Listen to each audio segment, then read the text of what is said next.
Hello and welcome. Last video I talked about how there's kind of two centers for video games. You know, people who are the very center of video games and how they work and why we have them as a culture. They are video game creators, the creators themselves, or the fan. The fan. We talked about the art, or how this debate has gone on for a long time, and how nationalism has kind of taken that debate and kind of tried to mold it so that everybody becomes, perfect within itself. And then I talked about how other groups have kind of taken that nationalism and applied it to sports or video games or, just about any product. So today I'm going to talk about how the game creator is in fact the center of culture. And I'm going to try to argue it as best I can. The next video will be on why the fan is the center, but for this video, I will try to talk about how the game creator is the center. So let's go.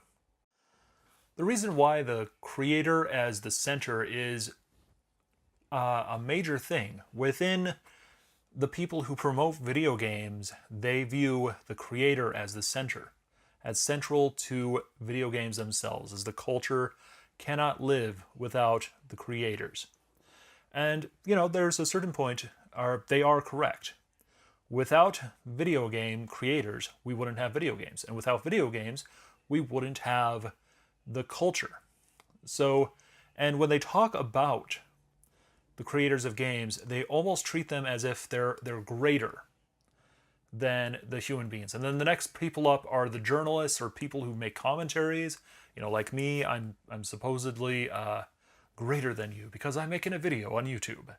And the truth is I'm getting like 10 hits at most. So I don't believe it at all. But the creator, though, he is central. I mean, you don't look into any history books and read about, how the fans were enjoying something or why they felt important. Almost all of the books are about the game creators, how they came up with the idea, what it took to make such and such game, the difficulties they had to go through. Every book I recommended for the last week and every website was talking about the games themselves. They didn't talk about the culture too much, except one or two books. And it doesn't matter which book you're reading or which magazine you're reading or which website you're reading, the creator is central. And that means that the fan himself, even though he loves video games, he is a little bit away. He's in another circle. He isn't hit by video games as hard. And we can understand this. I mean, the very center of video games is the great video game creators. And Shigeru Miyamoto is totally Shigeru Miyamoto. I gotta say his name right, at least once, he is considered the absolute expert, and people actually quote him as if he were a great politician, a great, like his thoughts transcend video games. And in a way, he's right. Or in a way, they're right, because when Miyamoto looks at things, he doesn't look at it as a game. He looks at it as, how can I create life from this game? How can I look at things and help people, explore their lives using games? And he truly is a genius when it comes to games. And he was trained by a genius. The guy who made Game Boy was the guy who taught him. And so we see that video game creators are very much so the center. In this picture, we have a shot of Willy Wonka. I forget the actor's name. He appeared in a ton of movies I loved. Blazing Saddles, Young Frankenstein, others. He even narrated a documentary I really liked. But in the concept of Willy Wonka, he loved candy so much, he started to create it. Candy was his life. Therefore, he must create it. In the same way, video game creators and the video game magazines say, if you truly love video games, you're making video games. You're not making art about video games. You're not talking about the culture of video games. You are making games, and you are going to give up your life for games.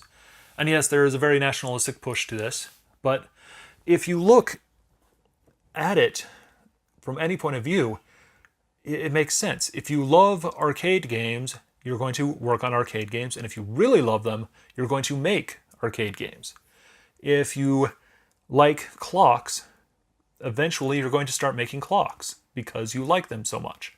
And the list goes down. If you like politics, eventually you're going to get into politics. That's your thing. If you like culture, well, you can't create culture. You can try to talk about culture, though. But for the most part, in the way we think and the way we view things, if you love something it becomes your life, you start to create it. So therefore, the creators are the center, the very central point of gaming. And many other cultures view it, or many other items view it this way. So we have to accept that this is a very, very good point. On the other hand, you will find that this promotion is said by companies to kind of control people. There's a saying that if they have everything you need to practically live at the office, that is the office's end goal. Like if you walk into Google, you can see beds, you can see, places to do your clothes, you can find, little places to get food. It's because people at Google expect you to live at Google and have an apartment that you occasionally go to. And they don't expect you to have a life. Your life is Google. And that's where the nationalism kind of builds up from. The idea is you don't love video games unless you're making video games. Therefore, if you are making video games and you're ready to quit, you don't love video games enough. There are constant stories of people being overworked, the famous crunch time and how it's extending, the millions of people hired out. And, they get into very, very, very specific parts of video game making. Not a joke. For Grand Theft Auto San Andreas, one person's entire job was to make I was about to say the pineapple trees. Sorry. The palm trees in San Andreas. Each palm tree had to be different. Every leaf had to look different from the other leaves. And so they had to painstakingly paint each one separately. That sounds ridiculous, but somebody did that. And that was their job for the entire game. And it works out the same way. If you look at a giant game, made by one of those billion-dollar companies, they're hiring out 600 to 700 people. And these people will work for 5 years on a game. And then it'll be released, and they'll be working on the next iteration from such and such time. And they'll just keep going. And so this overworked population is kind of a real negative when we talk about creators as the center, because it's overworked, or it's overused, and it's used to kind of control people and to get people to think that, oh, you're not worth it unless you're in the industry and you're doing as the industry says. And you get that a lot when you talk to game creators, whether or not they're successful or whether or not they're doing, how do we say this? Whether or not they are doing what they truly love, they feel that they are the center, and there's kind of this feeling like, well, I would rather not, I don't want to do anything else in my life. I love video games, so this is what I need to do. And so they're willing to put up anything and get through anything to get that. And so the next slide is going to be talking about how that's kind of a negative for us in general as well.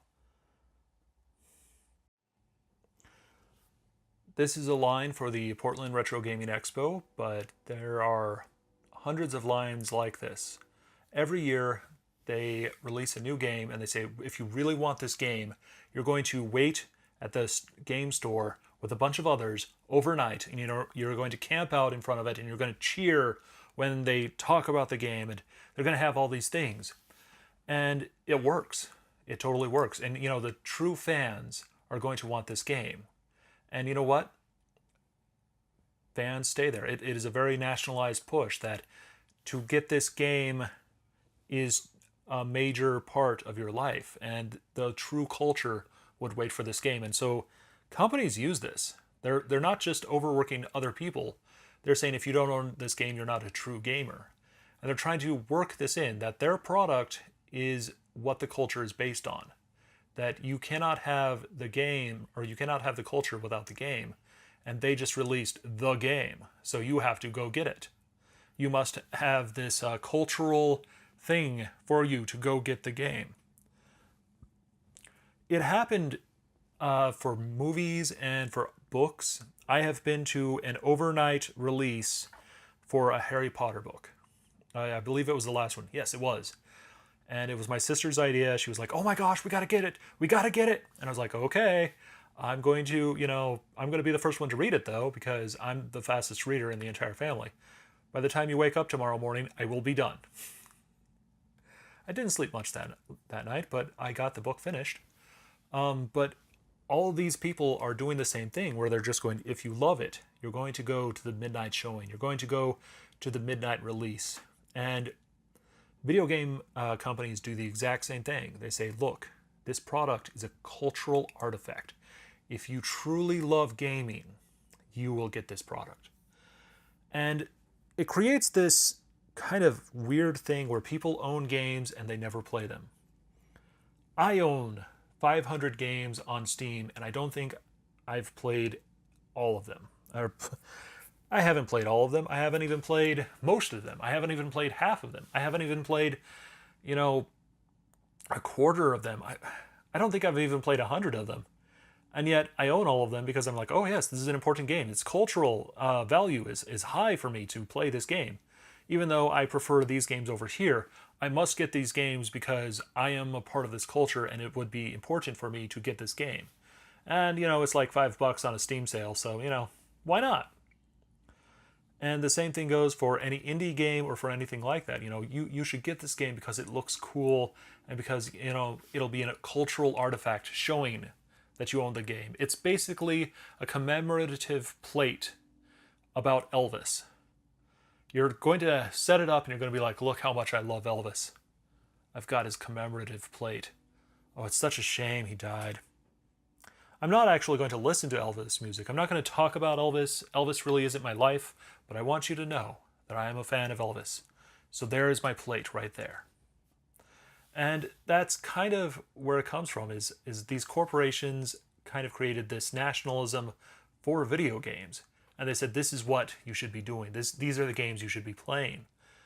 And it has a great truth to it. Without the video games, we wouldn't have a culture. And these companies know this. So they're telling us, listen, without these games, without us, the game creators, you can't have a culture because you wouldn't have games. And they are absolutely right. Without the game, we cannot have a culture. So they create this nationalism because they know they've got us. In the previous video, I showed you a slide showing a fan of Arsenal. It was kind of I couldn't find a better slide, if I were to be honest with you. It truly represents, he wanted to show how much he loved the game. But if we were to be honest, he wasn't the game. He was on the sidelines. He was away. If we were to draw a circle and say, okay, what is the game? It would be the players themselves. And the players are exactly like the makers. The makers control the culture because they make the games we play. If you go to a game, you are not the ones going to be playing. If I go to a Seattle Seahawks game, they're not going to be like, and coming in, suddenly, unbeknownst to him, from seat 22A.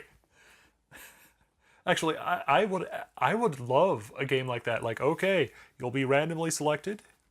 Everyone, both teams, and the true fans will go against each other. That was my dog, by the way.